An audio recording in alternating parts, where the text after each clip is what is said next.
If you've ever wondered what kind of person cries over exactly 3 books, refuses to DNF anything, and holds Dorian from Throne of Glass as the blueprint for all fictional men, hi, I'm Marissa. Welcome. Please hold. Thank you. This is my Booktube Newbie tag, but I changed the questions because I felt like it. So first of all, why YouTube? I started my Book Talk account in January as my New Year's resolution. As a fresh graduate, I had a lot of time on my hands and I wanted a new creative outlet, but also something to push me out of my comfort zone a little bit. And nothing makes me more anxious than being perceived by strangers online. So here we are. But my TikTok went really well. I've made a lot of friends on there and I've gotten pretty comfortable with that. So I figured, why not take the next step? What do I think is going to be the biggest challenge of Booktube? Probably posting this video, the first video. I think with TikTok and my Instagram, the scariest part was like creating it and then actually hitting post. On a lighter note, what excites me most about being on Booktube? The best thing that came out of my TikTok, ideally I wanted to make friends, but I didn't think I actually would. But within just a couple months of being on there, I've met the sweetest people ever. I now have people I can go nerd out to about my favorite books, my favorite anime, my favorite songs, all of the things. I've just already built like such a fun little community over there. I try to respond to comments as much as I can and all of that fun stuff. So I really hope that continues over here. So let's be friends. All right, part 2, let's talk about my reading personality. First of all, what do I actually like to read? I'm a very big fantasy fan. If I had to pick a subgenre, I love a good gothic romance, One Dark Window, Fall of Divinity, The Poisoner, all of those are my jam. And then I do dabble in horror and sci-fi a little bit, but not quite as often. From my Instagram Q&A, I got asked what my preferred reading format is, so I'm just gonna rank them. Number 1 is always gonna be paperbacks for me.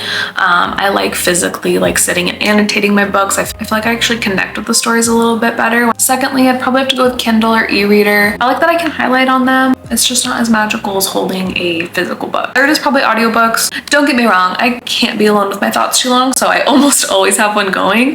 But I noticed I tend to rate books lower on audio. I think I just don't like absorb the information as well. And then lastly, hardcover. Listen, it's not gonna stop me from buying them, but there's nothing worse than trying to like cozy up on the couch and then getting a hand cramp from holding a hardcover book for more than like, I don't know, 2 minutes.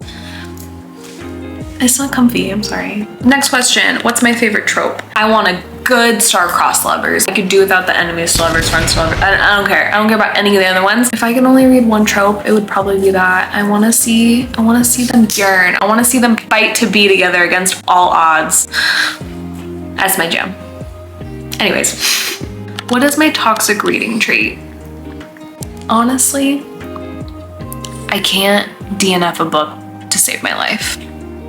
I'm physically incapable of it. Yeah, I consider myself to be a toxic optimist. So even if I'm hating a book and I'm having the worst time, if I get 60, 80% in, I can't do it. My brain tells me, okay, if you quit on this book now, the last 20% could be the best thing you've ever read in your entire life, and you're never gonna know because you're a quitter. So I don't. You know what? I'm working on it though. Just not right now. I'll get to it. Okay, let's go to part 3, my favorites. What are my top 3 favorite books? First and foremost will always be Throne of Glass. And yes, I mean the entire series. Am I cheating? Maybe, but it's my channel, so sue me. I love that series like an unhealthy amount. It's kind of a problem. Secondly, Night and the Moth. If you can't tell already, big Bartholomew stan here. And then third, Daggermouth. And I am a #1 Callum fan, so that's how I'm doing emotionally. I don't want to talk about it. Between those 3, those are also the only 3 books that have ever made me cry. I don't know what that says about me or my reading taste, but do what you will with that. Moving on, my favorite MMC, Dorian from Throne of Glass, and I will not accept any other answer, ever. Dorian, I'll bleed whatever color you tell me to. Dorian, you can't pick and choose what parts of her to love. Yeah, that's the one. Did I make his me and Tamagotchi life and then he proceeded to reject me form and on? Yes, and no, I'm not over it yet. Anyways, I also got asked, What book world I would like to live in. Okay, context on this. I'm a firm believer that I would not be a zombie apocalypse survivor. I wear contacts that I can't walk through my living room without. I'm very high maintenance. I don't like to go outside for more than an hour at a time. It's just not happening for me. So like realistically, what world can I survive in? Once Upon a Broken Heart, maybe? Girl, I'd fall for the curses. I don't, but putting my survival skills aside, I'd probably pick Dire Bound. I was really obsessed with like Pokemon and fruits baskets and anything as a kid where like you had a little monster or animal sidekick. And I'm sorry, I would pay big money to be able to, oh, right on cue. Pay big money to be able to talk directly into Tilly's mind. Like that sounds like a great time. I'd never be lonely.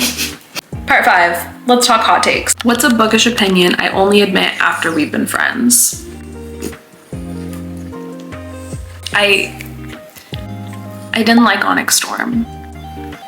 In fact, I might have hated Onyx Storm. I will say no more, and I'm sorry. Please don't leave. What's my least favorite trope? This might be more of a pet peeve than a least favorite trope, but if an MMC gets pitched to me as morally gray and he's just a man who needs therapy, what are we doing here? What's a reason an author would lose me? Okay, hot take for real. If I'm reading a book and a character dies and then proceeds to come back to life later, I can't do it. Like, commit to the bit, you know what I mean? I don't want to go through that emotional trauma just for them to be like, hee, just kidding. I don't know. I feel like it takes the meaning out of it. I'd rather just like mourn and never move on, you know? Part 5, let's move on to the fun questions. What's the most embarrassing reason you bought a book? Hold on. I mean, look at them.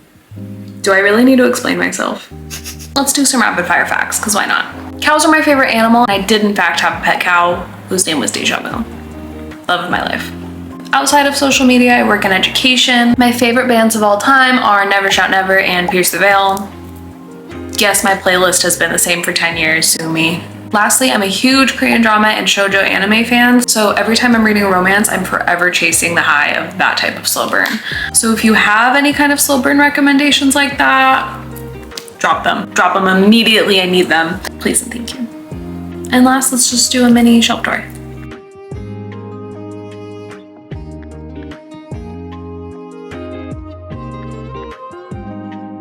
Thanks for hanging out. I hope you stick around. Comment your favorite book below so we can talk about them.